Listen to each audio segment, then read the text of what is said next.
সম্মানিত বন্ধুগণ, প্রিয় ভাই সাহেব, আল্লাহ রাব্বুল আলামিন তার হাবিব বিশ্বনবী মুহাম্মদুর রাসূলুল্লাহ সাল্লাল্লাহু আলাইহি ওয়াসাল্লামের নিকটে যখন ইহুদিরা এসে প্রশ্ন করলো, মুহাম্মদ তোমার আল্লাহ কিসের তৈরি, তোমার আল্লাহর পরিচয় আমাদেরকে জানাও, তখনই সূরাটি কি নাজিল হয়েছে।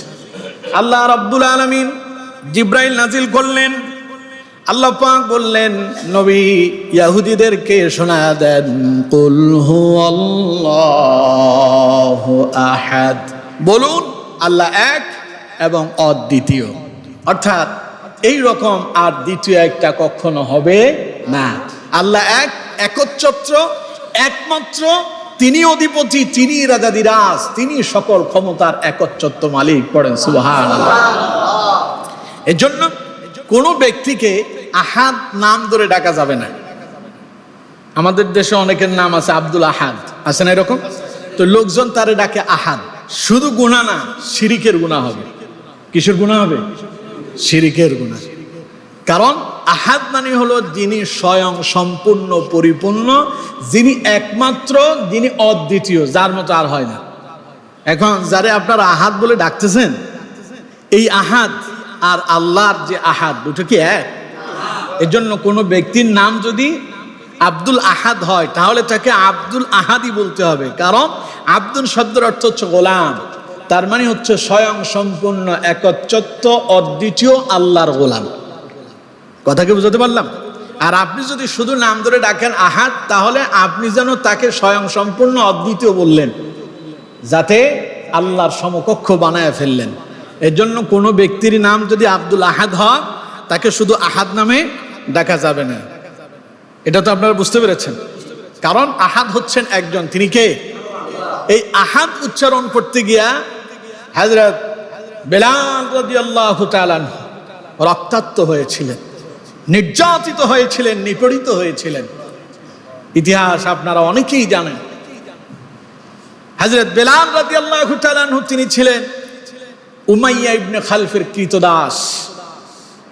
মানুষটা ছিল অত্যন্ত কালো, কিন্তু হৃদয়ের ভেতরে আল্লাহ এবং তার রাসূলের মুহাব্বত, ভালোবাসা যিনি ভরপুর করে দিয়েছেন, তিনি কে? মুহাম্মদ সাল্লাল্লাহু আলাইহি ওয়াসাল্লাম যখন মক্কার অলিতে গলিতে কালেমার দাওয়াত দেয়, লা ইলাহা ইল্লাল্লাহু মুহাম্মাদুর রাসূলুল্লাহ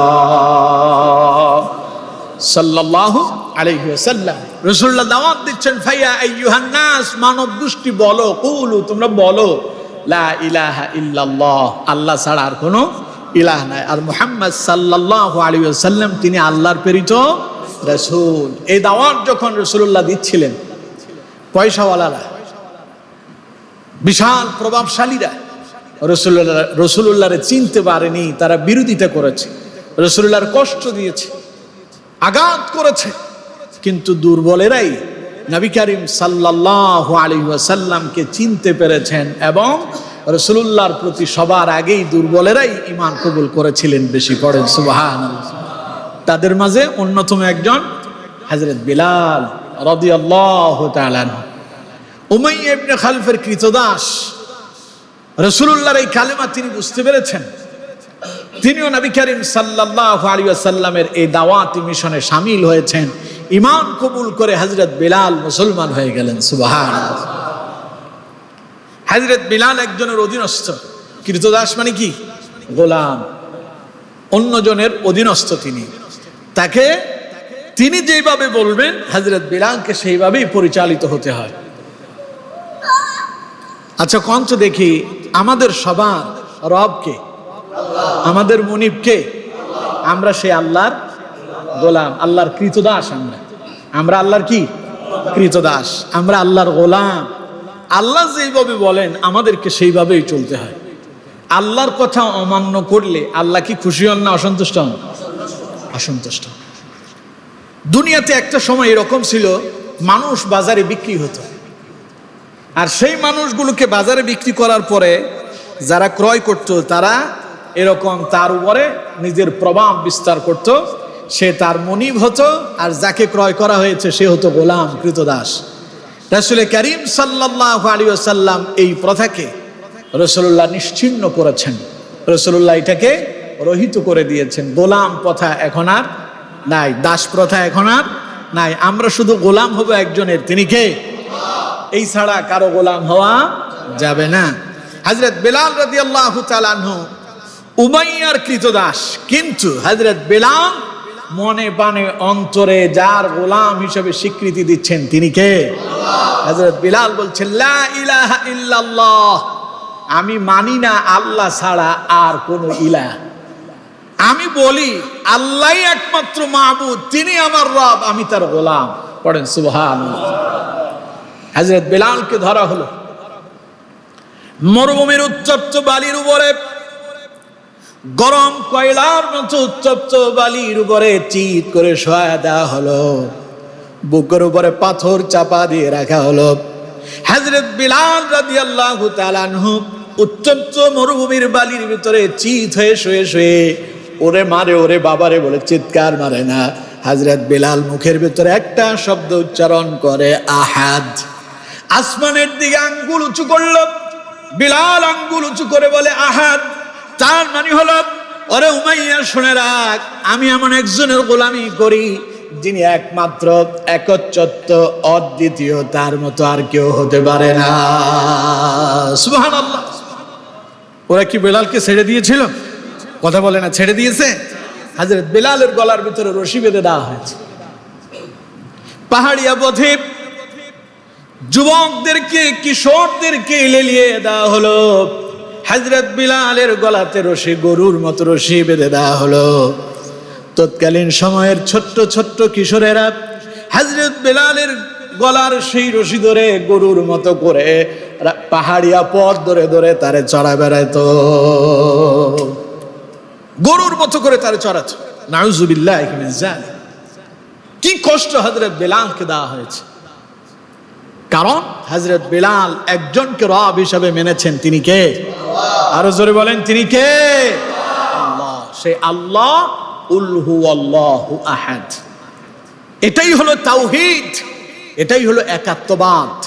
আপনাকে বিশ্বাস করতে হবে একাত্মবাদের উপরে, একাত্মবাদের উপরে, তাওহীদের উপরে। কারো যদি সন্দেহ থাকে তার ঈমান থাকবে?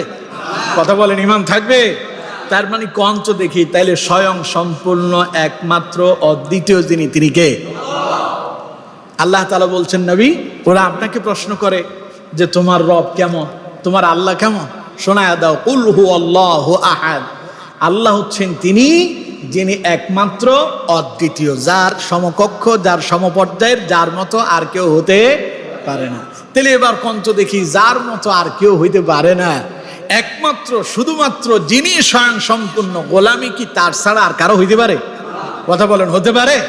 যিনি সমস্ত ক্ষমতার মালিক, যেমন রাষ্ট্রের যিনি প্রেসিডেন্ট হন, প্রধানমন্ত্রী যিনি হন, রাষ্ট্র তার কথা মতো চলে, ঠিক কিনা? তিনি যা বলেন তাই হয়। এবার চিন্তা করেন তো, সমগ্র পৃথিবীর রাজাদিরাজ যিনি, তিনি কে? তাহলে সমগ্র পৃথিবী একজনের কথাই চলবে, তিনি কে? আর সে আল্লাহ হচ্ছেন সমগ্র পৃথিবীর আসমান জমিনে যা কিছু আছে, যা আমরা দেখি, যা আমরা দেখি না, এই সব কিছুর অধিপতি যিনি, মালিক যিনি, রাজাদিরাজ যিনি, তিনি হলেন আল্লাহ। সুতরাং আমাদেরকে গোলামি করতে হবে একজনের, তিনি আর কেউ নন, তিনি হচ্ছেন আহাদ, যিনি স্বয়ং সম্পূর্ণ, অদ্বিতীয়। সেই আল্লাহ ছাড়া আর কারো গোলামি চলে না। দেখুন, আল্লাহ রাব্বুল আলামিন অত্যন্ত চমৎকার ভাবে এই কথাগুলো কোরআনুল কারীমে তুলে ধরেছেন। সূরা আম্বিয়ার 92 নম্বর আয়াতে আল্লাহ তাআলা বলছেন, আল্লাহ রাব্বুল আলামিন বলেন, ইন্না হাযিহি উম্মাতুকুম উম্মাতান ওয়াহিদা ওয়া আনা রাব্বুকুম ফা'বুদুন। ইন্না হাযিহি উম্মাতুকুম উম্মাতান ওয়াহিদা। আল্লাহ বলছেন, তোমরা সকলেই একমাত্র, একই জাতি। মানুষ পৃথিবীতে যা আসছে, আগে যারা আসছে, এখন যারা আসতেছে, এরা সবাই কি একই জাতি, মানব জাতি। এই জাতি কে সৃষ্টি করছেন? এখানে সাদা কালো রঙের ভেদাভেদ হতে পারে, কিন্তু সব একজনের পক্ষ থেকে এসেছেন, তিনি আল্লাহ। এবারে আল্লাহ তাআলা বলছেন, ওয়া আনা রাব্বুকুম, তোমরা যারা আগে আসছো যারা পরে আসছো সকলেই একই জাতি, আর তোমাদের সকলের রব হলাম আমি আল্লাহ। ওয়া আনা রাব্বুকুম, আমি একমাত্র রব। এরপরে আল্লাহ বলছেন ফা'বুদুন, সুতরাং তোমাদের দায়িত্ব হচ্ছে তোমরা একমাত্র আমি আল্লাহর, আমার রবেরই গোলামি করবে, আমারই দাসত্ব করবে, আমি যেইভাবে বলি সেইভাবে চলবে, এর বাইরে যাওয়ার কোনো সুযোগ নাই। একই কথা আল্লাহ রাব্বুল আলামিন সূরা মুমিনুনের 52 নম্বর আয়াতে বলছেন। আল্লাহ রাব্বুল আলামিন বলছেন ওয়া ইন্না হাযিহি উম্মাতুকুম উম্মাতান ওয়াহিদা ওয়া আনা রাব্বুকুম ফাত্তাকুন। আগেরটা তো বলছেন ওয়া আনা রাব্বুকুম ফা'বুদুন, আমি তোমাদের রব, তোমরা আমার গোলামি করো। আর এখানে বললেন ওয়া আনা রাব্বুকুম ফাত্তাকুন, আমি তোমাদের রব, তোমরা আমাকে ভয় করো। সুবহানাল্লাহ। তাহলে আমাদের রব কে? আল্লাহ। যদি আমাদের রব হয় আমরা আল্লাহর কি? সবাই বলেন আমরা আল্লাহর কি? তাহলে এবার কোন তো দেখি, আমরা গোলাম যদি আল্লাহর হই, গোলামি করবো কার? তার মানে যেখানে ইসলাম বিরোধী কোনো কর্মকাণ্ড হবে, আল্লাহর আদেশের বাইরে কোনো কিছু হবে, সেখানে আমরা যেতে পারি না, পারবো না। পারা এটা আমাদের জন্য মোটেও সমীচীন নয়। আল্লাহ এখানে নিষেধ করেছেন গোলামি আমার হবে, আর শুনে রাখো আমাকে ভয় করো, আমি তোমাদের রব। তার মানে আমার ইবাদত করো। যদি তোমরা আমার ইবাদতের বাইরে যাও, মনে রেখো আমারে ভয় করো, নাইলে কিন্তু তোমাদের খবর আছে। ঠিক কিনা? সন্তান যদি বাবার কথা না শোনে, বাপ যখন সন্তানরে ধরে, মাঝে মধ্যে দেখবেন মা ভয় দেখায়, আজকে মাদ্রাসায় যাইস নাই, স্কুলে গেলি না, তোর বাপ আসুক, ভয় দেখায় না? এই ছেলে তার বাপের ভয়ে সময় মতো ক্লাসে চলে যায়, সময় মতো মাদ্রাসায় চলে যায়, বাপের ভয়ে কাজ করতেছে। আল্লাহ এখানে ভয় দেখাচ্ছে, আমার গোলামি করো, আমার ইবাদত করো। এরপরে বললেন ওয়া আনা রাব্বুকুম ফাত্তাকুন, আমি তোমার রব, আমারে ভয় করো। তার মানে আল্লাহর ধরা বড় শক্ত ধরা, আল্লাহর আযাব বড়ই কঠিন। আল্লাহ ধরেন না, ধরলে আল্লাহ ছাড়েন না। আল্লাহ মাঝে মধ্যে বান্দাকে একটু ছাড় দেন, কিন্তু ছেড়ে দেন না। সাময়িক সময়ের জন্য আমাদেরকে সময় দিয়েছেন, কিন্তু আবার যিনি আমাদেরকে পাকড়াও করবেন তিনি কে? আল্লাহ। আমার বন্ধুগণ, এই জন্য আল্লাহ তাআলা বলছেন তিনি হচ্ছেন আমাদের একমাত্র রব, তিনি আমাদের একমাত্র ইলাহ। কথাটি আল্লাহ রাব্বুল আলামিন সূরা গফারের 65 নম্বর আয়াতে আরো স্পষ্ট করেছেন। আল্লাহ রাব্বুল আলামিন বলছেন হুয়াল হাইয়্যু লা ইলাহা ইল্লা হুয়া ফাদউহু মুখলিসিনা লাহুদ্দিন আলহামদুলিল্লাহি রাব্বিল আলামিন। আল্লাহ তাআলা বলছেন হুয়াল হাই, তিনি হচ্ছেন চিরঞ্জীব। আল্লাহ হচ্ছেন কি? চিরঞ্জীব। আচ্ছা কোন তো আমরা কি কেউ চিরঞ্জীব? চিরঞ্জীব বুঝেন? মানে যার কোনো মৃত্যু নাই, যার কোনো কি নাই, মৃত্যু নাই। কার কথা কয় না? মৃত্যু নাই কার? আল্লাহ বলছেন হুয়াল হাই, আল্লাহ হচ্ছেন তিনি যার কোনো মৃত্যু নাই। লা ইলাহা ইল্লাহু, তিনি ছাড়া আর কোনো ইলাহ নাই। এরপরে বলছেন ফা'বুদুহু, তোমরা আল্লাহকে ডাকো, মুখলিসিনা লাহুদ্দিন, একনিষ্ঠভাবে, অন্তর থেকে, লোক দেখানো না, কি দিয়া? অন্তর দিয়া। তোমাদের আল্লাহ একমাত্র আল্লাহ, যিনি চিরঞ্জীব। এটাই হলো আহাদের অর্থ। আল্লাহ হলেন কি? চিরঞ্জীব, স্বয়ং সম্পূর্ণ, তার মৃত্যু নাই। মৃত্যু তাকে গ্রাস করতে পারবে না, বরং এই মৃত্যুকে যিনি সৃষ্টি করেছেন তিনি কে? সুবহানাল্লাহ। এটাই হচ্ছে আল্লাহর পরিচয়। আল্লাহ রাব্বুল আলামিন বলছেন বান্দা আমি হচ্ছি চিরঞ্জীব, সুতরাং আমি তোমাদের একমাত্র ইলাহ, আমি ছাড়া আর কোনো ইলাহ নাই। ফা'বুদুহু, তোমরা আমাকে ডাকো। ডাকো মানে আপনার যা যা প্রয়োজন কার কাছে বলবেন? কথা বলে না, কার কাছে? আল্লাহর কাছে। কিভাবে বলবেন? মুখলিসিনা লাহুদ্দিন, যখন আল্লাহরে স্মরণ করবো, আল্লাহরে যখন ডাকবা, আল্লাহ তাআলা বলছেন খালিস নিয়ত, অন্তরের পরিশুদ্ধতা দিয়া একনিষ্ঠভাবে তোমার আল্লাহরে ডাকো। কারণ আলহামদুলিল্লাহি রাব্বিল আলামিন, সমস্ত প্রশংসার একচ্ছত্র মালিক যিনি, তিনি হলেন আল্লাহ রাব্বুল আলামিন, যিনি বিশ্বের প্রতিপালক। রব মানে কি? বিশ্বের প্রতিপালক, এই জাহান ওই জাহান, যা আছে যা দেখি যা দেখি না, এই সব কিছুর লালন কর্তা পালন কর্তা যিনি, তিনি কে?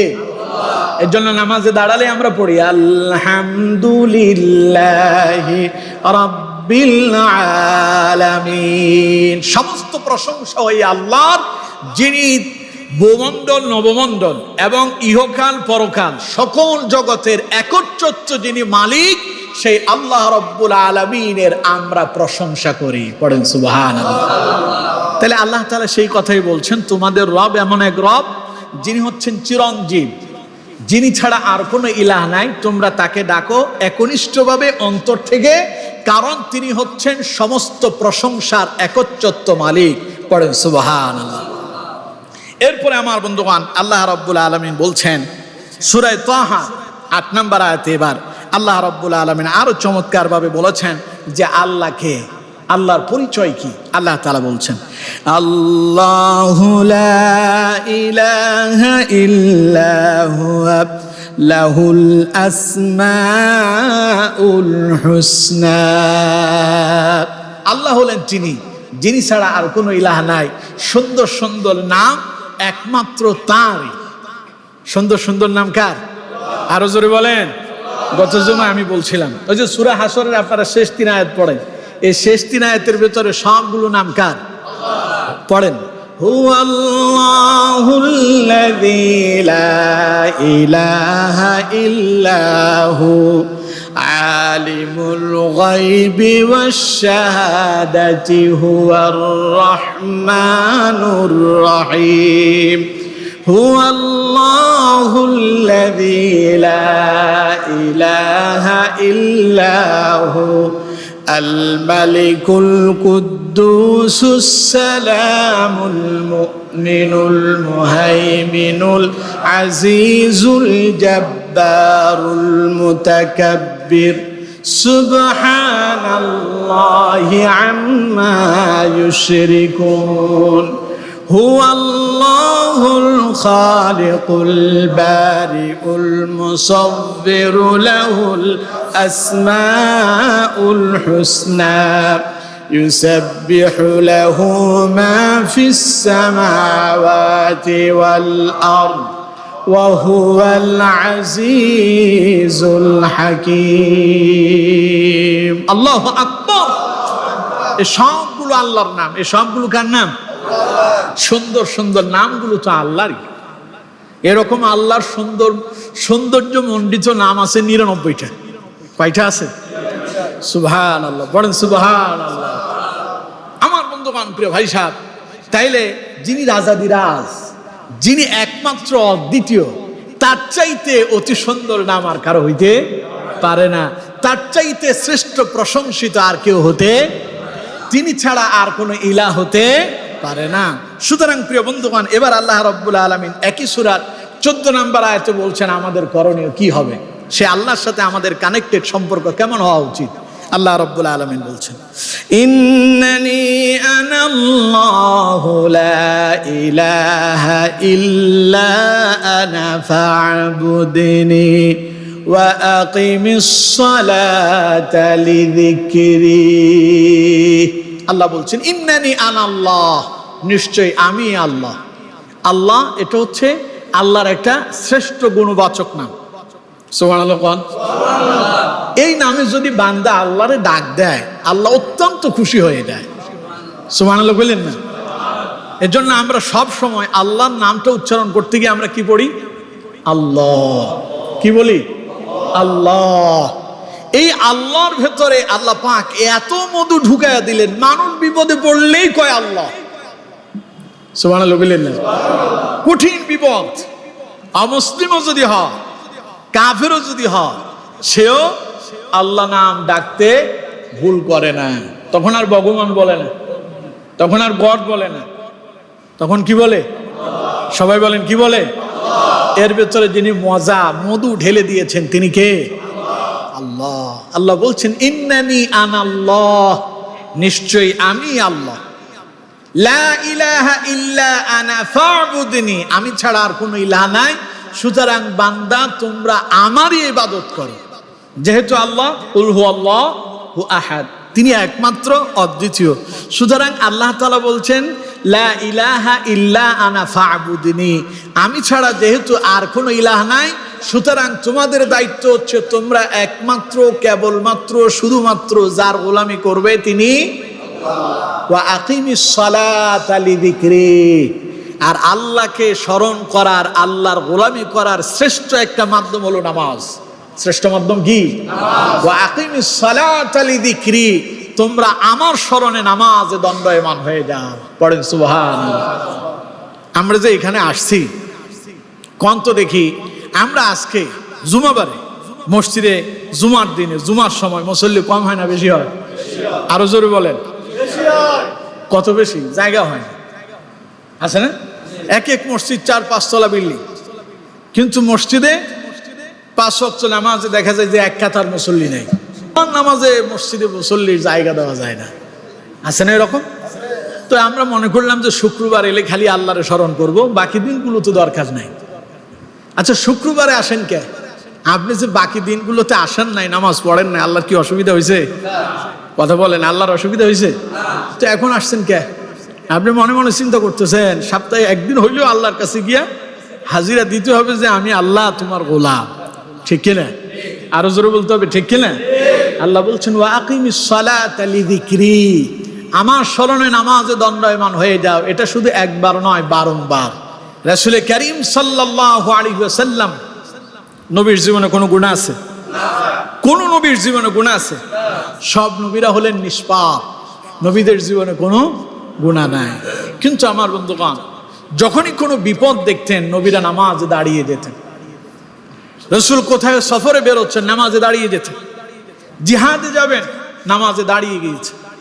কারণ নামাজ এমন একটা ইবাদত যার সাথে আল্লাহর সাথে আর বান্দার সাথে কানেক্টেড সম্পর্ক তৈরি হয়ে যায়। সুবহানাল্লাহ।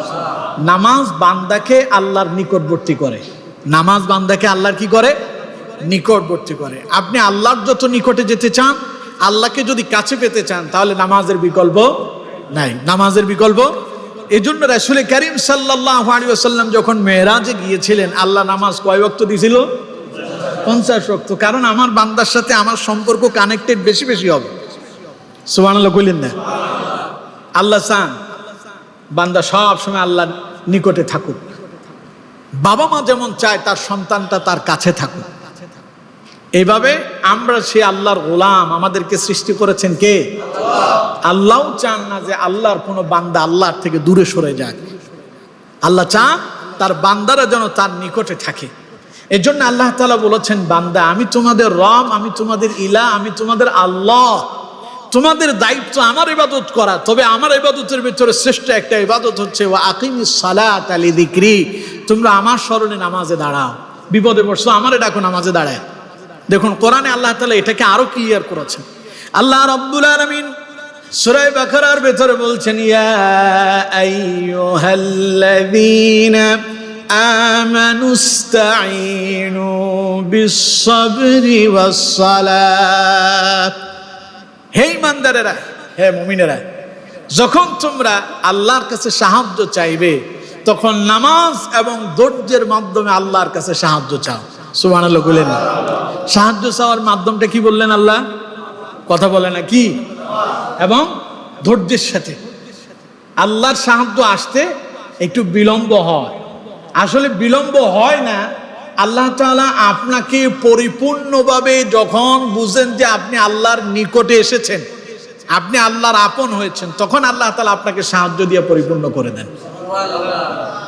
নবীদের জীবনের দিকে তাকান, সকল নবীরাই নির্যাতিত নিপীড়িত হয়েছেন, 2 জন নবী ছাড়া। একজন হযরত সুলাইমান আলাইহিস সালাম, আরেকজন হলেন হযরত আদম আলাইহিস সালাতু ওয়াস সালাম। এই ছাড়া সব নবীরাই কোনো না কোনো বিপদের সম্মুখীন হয়েছেন। যেমন আপনারা হযরত আইয়ুব আলাইহিস সালামের কথা জানেন। কত বছর অসুস্থ ছিলেন? 18 বছর। 18 বছর পরে আল্লাহ তাআলা হযরত আইয়ুব আলাইহিস সালামকে সাহায্য করলেন, ডাকে সাড়া দিয়েছে। আবার ইউনূস আলাইহিস সালাম মাছের পেটে ছিলেন, কেউ কেউ বলেছেন 40 দিন পর্যন্ত। কতদিন? 40 দিন।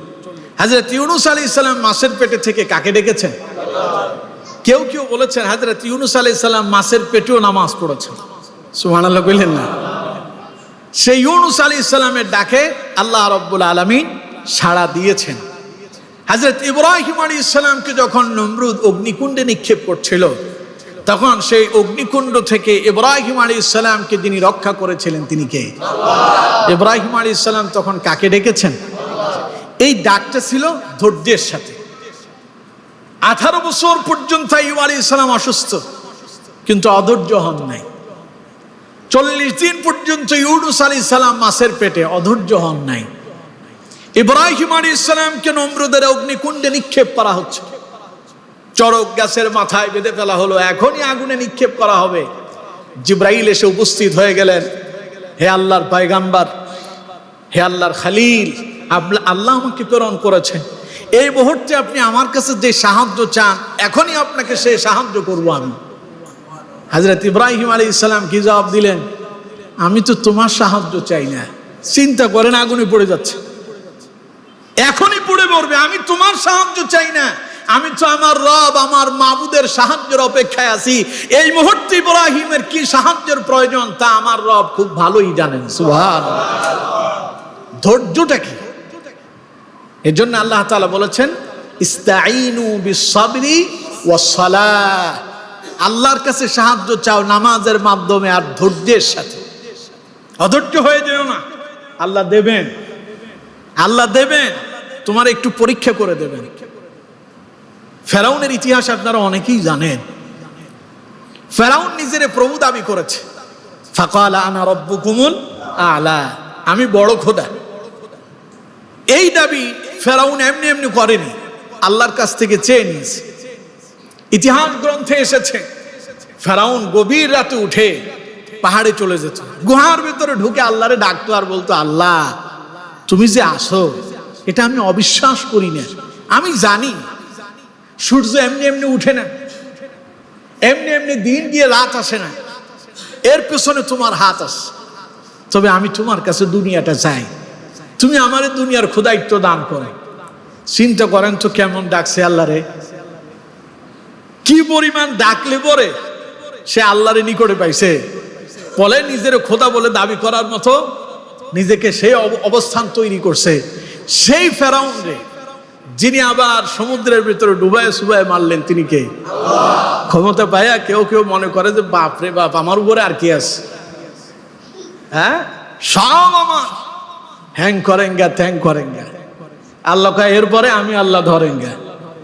আল্লাহ যখন ধরবেন তখন এক মুহূর্তের ভেতরে ফেরাউনের মতো সমুদ্রের ভিতরে ডুবায়া সুবায়া পানি খাওয়ায়া মারবেন। এই ক্ষমতা আল্লাহর আছে না নাই? সুতরাং প্রিয় বন্ধুগণ, আল্লাহর সাহায্য আসবে তখন একনিষ্ঠভাবে আল্লাহর গোলামি করবেন। যখন আল্লাহকে যখন অন্তর দিয়ে আপনি স্মরণ করবেন, ডাকবেন, অবশ্যই নিঃসন্দেহে আপনি আল্লাহকে কাছে পাবেন, নিঃসন্দেহে পাবেন। মুসা আলাইহিস সালামের ইতিহাস আপনারা কে না জানেন? প্রায় সময় আমি এই কথাটা বলি। সমুদ্রের ধার প্রান্তে গিয়ে যখন দাঁড়ালো বনি ইসরাইলের লোকদেরকে নিয়ে, তারা কি বলেছিল? হে মুসা, আমরা তো ধরা পড়ে গেলাম, পাকড়াও হয়ে গেলাম। মুসা আলাইহিস সালাম কি জবাব দিলেন? ইয়া কওমি ইন কুনতুম আমানতুম বিল্লাহি ফাআলাইহি তাওয়াক্কালু, যদি এখন বাঁচতে চাও আল্লাহর উপর ভরসা করো। ইন কুনতুম মুসলিমিন, যদি তোমরা নিজেদেরকে মুসলমান দাবি করে থাকো। তখন তারা কি বলেছিল? ফাকালু আলাল্লাহি তাওয়াক্কালনা, অবশ্যই আমরা আল্লাহর উপরে ভরসাশীল হয়ে গেলাম, ধৈর্যশীল হলাম, আল্লাহর উপরে আমরা তাওয়াক্কুল করলাম। পড়েন সুবহানাল্লাহ। পাশাপাশি তারা আল্লাহরে ডেকেছিলেন, রব্বানা লা তাজআলনা ফিতনাতাল লিল কওমিজ জালিমিন, হে আমাদের প্রতিপালক, আপনি আমাদেরকে জালেম সম্প্রদায়ের হাত থেকে রক্ষা করেন, ওদের হাতে আমাদেরকে ছেড়ে দেবেন না। আল্লাহ তাআলা ওই মুহূর্তে সাহায্য প্রেরণ করেছিলেন। মুহূর্তের ভেতরে সমুদ্রের ভেতরে রাস্তা তৈরি করে মুসা আলাইহিস সালাম এবং বনি ইসরাইলের লোকদেরকে সমুদ্র পার করায় দিয়েছে। সুবহানাল্লাহ। সে আল্লাহ এখনো আছে না নাই? ডাক দেন অন্তর দিয়া, হৃদয় দিয়া, নিঃসন্দেহে আল্লাহর সাহায্য আসবেই, কোনো সন্দেহ নাই। কারণ আল্লাহ তো বসেই আছেন আপনার সাহায্য করার জন্য। সবকিছু আছে কার কাছে? আমরা সামনে আলোচনাগুলো আসলে আপনারা বুঝতে পারবেন ইনশাআল্লাহ। এজন্যই বলেছি আল্লাহর গুণকীর্তন কিয়ামত পর্যন্ত করেও শেষ করা। উল্লাউ কানাল বাহরু মিদাদাল লিকালিমাতি রাব্বি লানাফিদাল বাহর ক্বাবলা আন তানফাদা কালিমাতু রাব্বি ওয়ালাউ জিনা বিমিসলিহি মাদাদা। কথাকার আল্লাহ বলছেন, সমগ্র পৃথিবীর সব গাছগুলোর যদি কলম বানানো হয়, সমুদ্র মহাসমুদ্রগুলোর যদি কালি বানানো হয়, আর তা দিয়ে যদি আল্লাহ রব্বুল আলামিনের তোমাদের রবের প্রশংসা লেখা শুরু করা হয়, লিখতে লিখতে কলম পুরায় যাবে, কালি শেষ হবে, কিন্তু আল্লাহর গুণগান শেষ হবে। সুবহানাল্লাহ। আমার আল্লাহ এত বিশাল, এত মহান। কুল হুয়াল্লাহু আহাদ, এটাই হলো আল্লাহর শ্রেষ্ঠত্ব। সমস্ত গুণকীর্তন এই একটা কথার ভেতরে, একটা শব্দের ভেতরে যিনি ঢুকায়া দিয়েছেন তিনি কে? আমার বন্ধুগণ, সুতরাং আল্লাহ রাব্বুল আলামিন আমাদেরকে সেই কথা লক্ষ্য করে স্মরণ করা দিলেন, বান্দা ইন্নানি আনাল্লাহু লা ইলাহা ইল্লা আনা ফা'বুদনি ওয়া আকিমিস সালাতা লিযিকরি। আমি তোমাদের রব, আমি তোমাদের আল্লাহ, আমি ছাড়া আর কোনো ইলাহ নাই। সুতরাং তোমরা আমার ইবাদত করো আর আমার স্মরণে নামাজে দাঁড়ায় যাও। প্রিয় বন্ধুগণ, আপনি যদি আল্লাহকে এক হিসাবে, অদ্বিতীয় হিসাবে বিশ্বাস করেন, তাহলে আপনার দায়িত্ব আল্লাহর স্মরণে নামাজে দণ্ডায়মান হওয়া। এই কথা কার? তাহলে নামাজ পড়ার দরকার নাই। মুমিন এবং কাফেরের মাঝে পার্থক্য একটাই, মুমিন নামাজ পড়ে আর কাফের নামাজ পড়ে না। বাইনাল আবদি ওয়া বাইনাল কুফরি তারকুস সালাত। নবী করিম সাল্লাল্লাহু আলাইহি ওয়াসাল্লাম বলছেন, মুমিন এবং কাফেরের মাঝে পার্থক্য একটাই, মুমিন নামাজ পড়ে আর কাফের নামাজ পড়ে না। আপনি যদি নামাজ না পড়েন, তাইলে আপনি নিজের মুমিন দাবি করবেন, আল্লাহর খাতায়, আল্লাহর রেকর্ডে আপনার নাম মুমিনের ভেতরে নাই। কারণ যার কাছে নামাজ নাই তার কাছে কি নাই? কথা বলে না। যার কাছে নামাজ নাই তার কাছে। এখন আপনারা বলবেন যে হুজুর, আমরা তো জুমার নামাজ তো পড়ি। এক হুজুর নাকি, গল্প শুনছিলাম আর কি, এক হুজুর ওয়াজ করতেছে, তো ওয়াজ করতে গিয়ে হুজুর বলছে যারা নামাজ পড়ে নাই তারা সব কাফের। পাবলিক গেছে খেবে, সবগুলো মিলে এসে হুজুরে ধরছে। আমরা সবাই যখন কাফের, আপনি এখানে ওয়াজ করতে আসছেন কে? হুজুর কই মিয়া বসেন, এখন তো পিঠ বাঁচাইতে হবে। কি বাঁচাইতে হবে? পিঠ বাঁচা। আপনারা জীবনে জুমার নামাজ পড়েন নাই? কয় যে পড়ছি তো। গত জুমা পড়ছেন? কয় পড়ছি তো। নামাজ তো পড়ছেন আপনারা। এখন আপনাদের অবস্থাও তাই, বাকি নামাজ পড়ি আর না পড়ি, জুমা তো পড়ি। তাহলে আমি কেমনে মুসলমান না থাকি কাফের হই? খুব চালাক। এই চালাকি আল্লাহর সাথে চলবে? কথা বলে না। এই চালাকি আল্লাহর সাথে চলে? আল্লাযীনা হুম আন সালাতিহিম আল্লাযীনা হুম ইউরাউন ওয়া ইয়ামনাউনাল মাউন। কথা আমার না আল্লাহর? এই নামাজ কাজে আসবে না, এটা লোক দেখানো নামাজ। দুর্ভাগ্য ওই সমস্ত মুসল্লিদের, ওই সমস্ত নামাজীদের যারা মানুষ দেখানোর জন্য নামাজ পড়ে। ওদের নামাজ তাদের কোনো কাজে আসবে না। আর নামাজ কাজে আসবে তাদের। قد أفلح المؤمنون الذين هم في صلاتهم خاشعون। কথা কার? قد أفلح المؤمنون, সফল কাম তারা। الذين هم في صلاتهم خاشعون, যারা নামাজের ভেতরে হয়েছে বিনয়ী। বুঝতে পারতেছেন? যারা নামাজ শুধু পড়ে না, বিনয়ের সঙ্গে নামাজ পড়ে, খুশু এবং খুজু দিয়ে নামাজ পড়ে, ওরাই সফল কাম, ওদের নামাজই কাজে আসে। আর যারা লোক দেখানোর জন্য সপ্তাহে এক বেলায় আসেন, 2 রাকাত পড়া মুসল্লির ঘাড়ের উপরে লাফঝাপ দিয়ে দৌড় দেয়, চিন্তা করে বাপ রে বাপ, ওই যে আইলাম, জেলখানায় মনে হয় বন্দী হয়ে আসি, হুজুর দেখি ছাড়েও না, আমরাও যাইতে পারি না। খালি আসসালামু আলাইকুম ওয়া রাহমাতুল্লাহ আর আসসালামু আলাইকুম ওয়া রাহমাতুল্লাহ, ফেরানোর দেরি আর দৌড় দেওয়ার দেরি নেই। ঠিক কিনা? ভুল বললে মনে হয়? পেছনে কিছু কিছু লোক বলবে যে মনে হয় যে বিষয়টা আমাদেরকে বলে। প্রিয় বন্ধুগণ, আপনারা কি আমার শত্রু? কথা বলেন, আপনারা আমার শত্রু? ওয়াল্লাহি এখানে যতজন আছেন, যে যেই দল করেন, দল মত ঊর্ধ্বে উঠে সকলে আমার বন্ধু। সবাইকে আমি ভালোবাসি হৃদয় দিয়ে। আমার সাথে আমার মসজিদের সভাপতি, সেক্রেটারি, ক্যাশিয়ার, মসজিদের কমিটির লোকদেরকে আমি যেমন অন্তর দিয়ে ভালোবাসি, একই রকম ভাবে এই মসজিদের সবচাইতে অবহেলিত মুসল্লিটাও আমার কাছে ঠিক তেমনই। কথা বুঝাতে পারলাম? এখানে আমার কাছে কোনো তারতম্য নাই, কোনো বৈষম্য নাই, সবাই আমার কাছে সমান। আমি আপনাদের ইমাম, আপনারা আমার মুসল্লি, আমার সাথে আপনাদের সম্পর্ক এইটা। আমাদের দায়িত্ব, আমার দায়িত্ব আপনাদের কাছে আল্লাহর কোরআন পৌঁছায়া দেয়া, আপনাদেরকেও বাঁচানো, নিজেও বাঁচা, নিজেও জাহান্নামের আগুন থেকে নিজেকে আত্মরক্ষা করা, পাশাপাশি আপনাদেরকেও জাহান্নামের আগুন থেকে রক্ষা করার জন্য পথ দেখায়া দেওয়া, এটাই আমার দায়িত্ব। এখন বাঁচবেন কি বাঁচবেন না, পথ মানবেন কি মানবেন না, সেটা আপনার।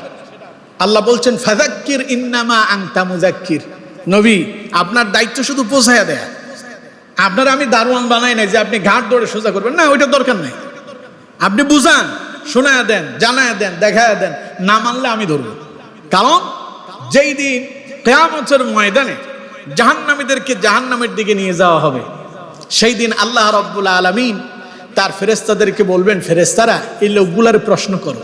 সূরা জুমারের ভেতরে আল্লাহ তাআলা বলেছেন ওয়াসিকাল্লাযীনা কাফারু ইলা জাহান্নামা যুমারা হাত্তা ইযা জাউহা ফুতিহাত আবওয়াবুহা ওয়া ক্বালা লাহুম খাযানাতুহা ألم يأتكم رسل منكم يتلون عليكم آيات ربكم وينذرونكم لقاء يومكم هذا قالوا بلى ولكن حقت كلمة العذاب على الكافرين قيل ادخلوا أبواب جهنم خالدين فيها فبئس مثوى المتكبرين। কথা কার? জোরে বলেন কার? মাঝে মধ্যে 2-5 মিনিট যে লেট হয়, ওয়াল্লাহি এটা আমার জন্য না, বরং আমার কষ্ট হয়। কথা বলতে আমার কষ্ট হয়। 2-5 মিনিট যদি কম বলি তাতে আমার সুবিধা হয়। কথা কি বুঝাইতে পারলাম? সুবিধা আমার, কিন্তু আমি দেখি যে যদি 2-5 মিনিট যদি একটু না বলি আপনাদের মনে হয় যে সুবিধা। খালি চিন্তা করে খাবার খাইতে হবে, অমুক জায়গায় দাওয়াত আছে। হ্যাঁ রে আল্লাহ, খাবার খাবেন, জম্মের মতো খাবেন যদি এখানে কাজ করে যেতে পারেন। এখানে খাবারের জন্য পাগল হবেন, ওইটা হারাই ফেলবেন। বুঝেন নাই তো মনে হয়। আল্লাহ তাআলা বলছেন কিয়ামতের দিন যখন ওয়াসিকাল্লাযীনা কাফারু ইলা জাহান্নামা যুমারা, অবিশ্বাসীদেরকে ধরে দলবদ্ধভাবে জাহান্নামের দিকে নিয়ে যাওয়া হবে, তখন তাদেরকে প্রশ্ন করা হবে হাত্তা ইযা জাউহা ফুতিহাত আবওয়াবুহা ওয়া ক্বালা লাহুম খাযানাতুহা আলাম ইয়াতিকুম রুসুলুম মিনকুম ইয়াতলুনা আলাইকুম আয়াতি রাব্বিকুম ওয়া ইউনযিরুনাকুম লিকা ইয়াউমিকুম হাযা, তোমাদের কাছে কি কোনো নবী রাসূল আসে নাই? তোমাদের কাছে কি আল্লাহর কোরআনের আয়াতগুলো পড়ে শোনানো হয় নাই? তখন তারা জবাব দিবে ক্বালু বালা, হ্যাঁ এসেছিল, বলেছিল, ওয়ালাকিন হাক্কাত কালিমাতুল আযাবি আলাল কাফিরিন, মানি নাই তো, তাই আজ আযাবের সম্মুখীন হয়ে গেছে। কিলা দুখুলু, ফেরেশতারা তাদেরকে ধরে প্রবেশ করায় দিবে আবওয়াবা জাহান্নাম খালিদিনা ফিহা, চিরস্থায়ী জাহান্নামের ভেতরে তাদেরকে নিক্ষেপ করা হবে, অনন্তকাল সেখানে থাকবে, বেরিয়ে আসার কোনো পথ নাই। আপনি মনে করতেছেন হায় রে জাহান্নাম আবার কি, মরে যাব, মাটির সঙ্গে মিশে যাব, কে আমারে আবার খুঁজে পাবে? জাহান্নাম যদি দেখতে পেতেন তাহলে বুঝতেন আসলে জাহান্নামটা কি। আমাদের দায়িত্ব আপনাদেরকে এই কথাগুলো শোনায় দেয়া, মানবেন না ধরবেন কে? আল্লাহ সেই কথাই বলছেন ফাযাক্কির ইন্নামা আনতা মুযাক্কির, দায়িত্ব শুধু পৌঁছায়া দেন, মানা না মানা তাদের ব্যাপার। প্রিয় বন্ধুগণ আমার, এই জন্য আপনাদেরকে হৃদয় দিয়া ভালোবাসি, তাই আপনাদেরকে কথাগুলো শোনাই। আমি এখানে জুমাতে আসার আগে আমি এই বিষয়গুলোর উপরে আমাকে পড়ালেখা করতে হয়। বিশ্বাস করেন জুমার রাতে আমার ঘুম হয় না। আমার মিসেস আমারে জিজ্ঞাসা করে আজকে কোন রাত? জুমার রাত। তো ঘুমান না কেন? এই জুমার রাতে আমার ঘুম হয় না। আমি চোখ বন্ধ করলে আমার ভেতরে কাজ করতেছে যে আমি আজকে আমার মুসল্লিদেরকে কোরআন থেকে কোন কথাটা শোনাবো, এবং প্রত্যেকটা আয়াত, প্রত্যেকটা বিষয় আমার মাথার উপরে শুধু ঘুরপাক খায়। সকালে ফজরের পরে আমার ঘুম হয় না। যতক্ষণ এখানে এই কথাগুলো ডেলিভারি করতে না পারতেছি ততক্ষণ আমার শান্তি নেই। সম্মানিত বন্ধুগণ, আমি এখানে এসে ইতিপূর্বে আপনাদের এখানে খতিবরা এসেছিলেন, জুমায় আলোচনা করেছিলেন, এবং এক সময় যখন আমি এই মিম্বারে থাকবো না, আরেকজন আসবে, তিনিও কথা বলবেন। কিন্তু প্রিয় বন্ধুগণ, সবার বলার ধরন, সবার বলার বাচন ভঙ্গি একরকম না। কথা বুঝতেছেন? আমি যদি শুধু দায়বদ্ধতা মনে করে এখানে বসে কথা বলতাম, তাতেও আমার চাকরির কোনো অসুবিধা হইতো না, আপনারা আমার বেতন দিতেন। এভাবে না বললেও আপনারা আমার বেতন দিতেন, সম্মানই দিতেন মাস শেষে। কিন্তু আমার কিছু দায়িত্ব আছে। আল্লাহ যে আমারে ধরবেন, তোরা যে মিম্বারে বসাইলাম, তুই তো হক কথা বলিস নাই, সঠিক কথা আমার বান্দারে বুঝাইয়া দেশ নাই, ওদের কাছে পৌঁছালি না। এই মিম্বারে তো আমি তোরে বসালাম আমার কথাগুলো শোনানোর জন্য, শোনাইলি না কেন? সম্মানিত বন্ধুগণ, এই জন্য আপনাদেরকে কথাগুলো বলি।